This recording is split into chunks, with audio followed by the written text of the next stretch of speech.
Hi, I'm James McGuire, and on today's eSpeaks, we're talking about the difficulty that companies are having hiring professionals with expertise in artificial intelligence and how both companies and job seekers can best navigate the skills gap in AI.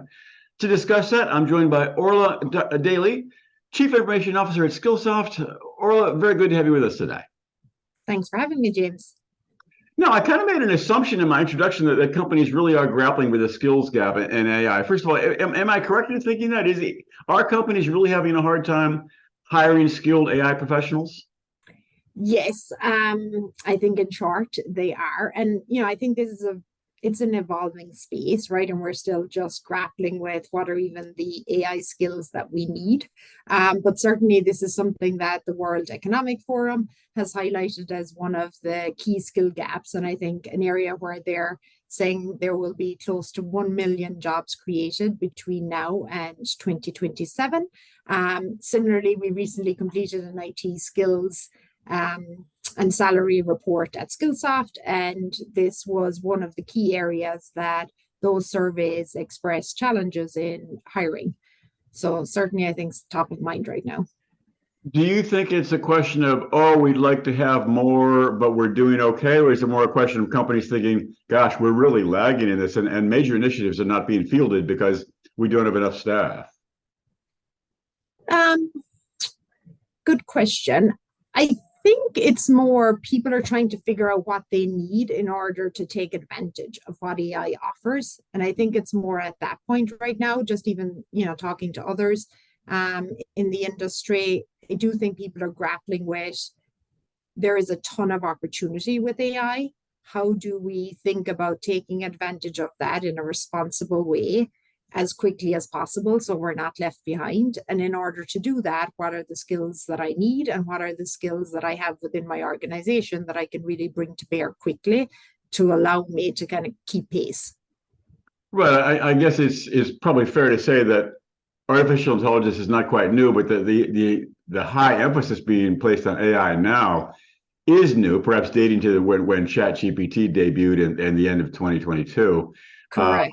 so I think maybe some companies and some individuals are still trying to find their way. What do we need to hire? What are our products going to be? So it's still very much. I'm going to guess the industry is still very much in flux. Yes. Um, so all right. So let's say there's a company out there that wants to boost their AI hiring. What sort of advice would you give to that company? So I think first it's thinking about what are the AI skills you need. So when we think about AI, to your point, it has been out there for a while, and now it's kind of evolving at a much faster pace, I guess, with generative AI specifically. But even we're seeing, with the attention that that's getting, it's also highlighting areas where we can use more predictive AI, and it's just bringing more attention in general to the area, which is goodness. So I think first off, it's understanding what are the specific skills you need. I think we're also seeing that ultimately AI is impacting every role, and every role now I think needs to understand how they can work with AI and take advantage of AI. Hmm? So it's ultimately impacting our traditional roles as well. So how do we then prepare the workforce for that? And then just thinking about, I think that it really gets back to the business value and what is the business value that we can create, and therefore what are the both domain knowledge as well as maybe the technical skills as well as more of the power skills. So we're also seeing a lot in terms of to really take advantage of AI. It's about creative thinking. It's about problem solving. It's about, ultimately how can you engage in a productive way with some of the tools that are available. So it's not just the technical skills. So I think it's really start with taking inventory of what is it that you're trying to maybe achieve with AI. And then in order to do that, what are the core skills that you need to either augment within your existing organization or, retrain, upskill individuals. Interesting. Okay. Well, I'm sure there are plenty of IT professionals out there who are thinking, I'm already in the tech industry, or maybe I'm headed towards the tech industry. I Yeah. see there's going to be a lot of quite lucrative AI job openings out there. How Yes. can those individuals train themselves, navigate, set themselves up for one of those lucrative artificial intelligence jobs on the horizon? Good question. And I guess this is a little bit where maybe coding was a few years ago, where everyone was looking to learn to code. And I mean, I think it does start with first, some of those core technical skills. Then obviously there is no substitute for, ultimately you have to complete the training and learn the skills. So I think, seeking skills training specific to the technical areas you're interested in. Certifications are always super important, and we certainly see that again with just the IT skills and salary report that we did, that those are certainly valued by companies that are hiring. So I think, and especially in an area that's newer or evolving, then having some good credentials and certifications, I think, are important for folks that are looking to branch into that area. I'm not sure this is your area. You did talk about the report. Is there any way, do you have any knowledge about what specific job titles are most open now for the AI crowd, or you don't necessarily study that? I don't remember off the top of my head, to be honest. It's probably in the report, but I don't have it at my fingertips. Sure, it's a lot. I can certainly follow up with you on that. Good. That'd be nice to put that in the article. Yeah. All right, well, let's drill down to Skillsoft and how Skillsoft is addressing the AI skills gap. I mean, how is Skillsoft helping? So I think for Skillsoft, it's probably twofold. One, how do we help our customers? And then how does it impact what we're doing internally? First off, I would say it's an exciting time to be at Skillsoft. It's certainly, AI is very much a topic of conversation. There's a lot of positive energy around it in terms of just the opportunity, again, that it brings both in the larger business context as well as for us internally. So with our customers, we're doing a lot around obviously producing content to support our learning community in terms of how to use AI responsibly, some of the ethics and compliance topics around AI. As well as then we've created or recently launched a ChatGPT journey, which gets into more the technical side of things, as well as how do you write good prompts? So the whole topic of prompt engineering. We're also working on content around just how do you reimagine business processes and different business models in the context of AI. So a lot of good work happening in terms of just content around how to take advantage of AI. And then also, it's allowing us to think differently in terms of how we create the content, so not just the content itself. And I would say, allowing us to make some of our portfolio more interactive with just some of the capabilities that generative AI will now bring. So that's something we're exploring. It's also allowing us to localize more effectively, which then will allow us to just expand out our portfolio of learning offerings, obviously in a broader range. So that's some of what we're doing on the customer side. And then I would say internally, it is like everyone, we're looking for those productivity gains that can be had by having generative AI, and just what are some of the more efficient, smarter ways that we can get work done. Really, really interesting. And I think one point that really stuck out for me there is the idea of a prompt engineer. So people will need to be trained to properly prompt the generative AI applications, and there'll be a job title called prompt engineer, which I've not heard that. Yes. I think it's interesting because, I've been reading up a lot around obviously the topic of AI and just even again discussing with peers. And it seems like there's a split in the whole topic of prompt engineering. Because in one sense, yes, being able to engage with ChatGPT and any of the models, right, effectively will allow you to get better returns.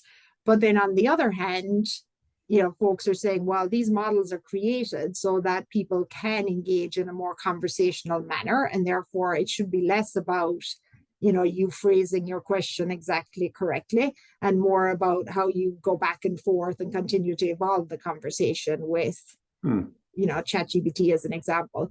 But I think there's certainly something there. It's like the age of old on how do you get good requirements from the business? How do you make sure you're asking the right questions? This is now, I guess, the modern version of that in terms of how do we engage most effectively with ChatGPT or other similar AI tools. I mean, it's really fascinating. I think that I might want to be a prompt engineer when I grow up. It seems like it's going to be a lucrative job. Yeah, it's interesting. On the other hand, I'm going to guess that there's a lot of people that are so they spend so much time playing with it. They're almost prompt engineers by dint of sheer experience. I don't know. And I think this is a nice bit too, probably about a lot of what we're seeing with generative AI is that, you talked about for folks that want to get into this space and how do they upskill. Like in one sense, it is pretty democratized in terms of anybody, right? Can gain the skills. It doesn't have that maybe high cost to entry that some more technical roles have. So I think it'll be nice to see how that evolves, but hopefully it gives a broader group access to rethinking their careers or their skills. Mm-hmm. All right. Well, I think the big question is the future of the AI skills gap. I'm thinking, well, maybe it'll go away over the next 18 months, 2 years. And I'm thinking, no, because AI itself is going to grow so rapidly. So yeah. What do you think? You're close to the market. How do you see the idea of the AI skills gap evolving over the next 3 years, maybe a little further out? It's a good question. And the key is I think it's going to evolve. And at this stage, it's a little bit hard to tell, where it's going to go. I do think things will probably normalize. We're in a certain wave right now. And therefore, there's a lot of new skills or, like prompt engineer, is that really going to be a thing or not? So I think it will normalize, I guess, is the main thing. But to your point, it's not going away. I do think it ultimately is going to impact every role. So I think it's going to be maybe less about what are the specialist AI job titles and roles that we need. There's some of that. But more importantly, it's going to be how is every role going to evolve, or does it need to evolve to incorporate that AI is part of our world and it's part of how we get things done? And for those that can figure out how to do that well, it will be a differentiator, whether that's, in terms of how we can increase efficiencies internally or just how you can go to market and make an impact and bring value from a customer perspective. So I do think it's maybe a little different from some of the other key skill changes we've seen in the past, where they have been maybe, in a particular area or have a particular focus, where this one is going to be a little bit broader in terms of ultimately it impacts all roles. And what does that look like? Very, very broad for sure. I mean, the one thing I would question you about is you said that it may normalize. I kind of hope that it does normalize. I'm wondering if it really will, because the arc of the change here feels so really revolutionary. So I'm not sure it is going to normalize, or maybe I'd miss it. What do you mean when you say it's going to normalize? I guess what I'm thinking is they will figure out which of the roles and the skills have stickiness and are going to endure versus something that's right now it's current and it's important because this is new. And while it's new, there's a heavy emphasis on certain aspects. But then again, as this becomes the norm, which ultimately it will, then I think there may be less emphasis on certain areas. So that, I guess that's where I was going with it a little right. bit. Okay. It makes a lot of sense. Yeah. Well, I think you've said it. It's a lot of good stuff. It's going to be an interesting sector to follow. I'm sure the Skillsoft will be playing a role there. Thank you so much for sharing your expertise today. Oh, well, I appreciate the time. Thank you.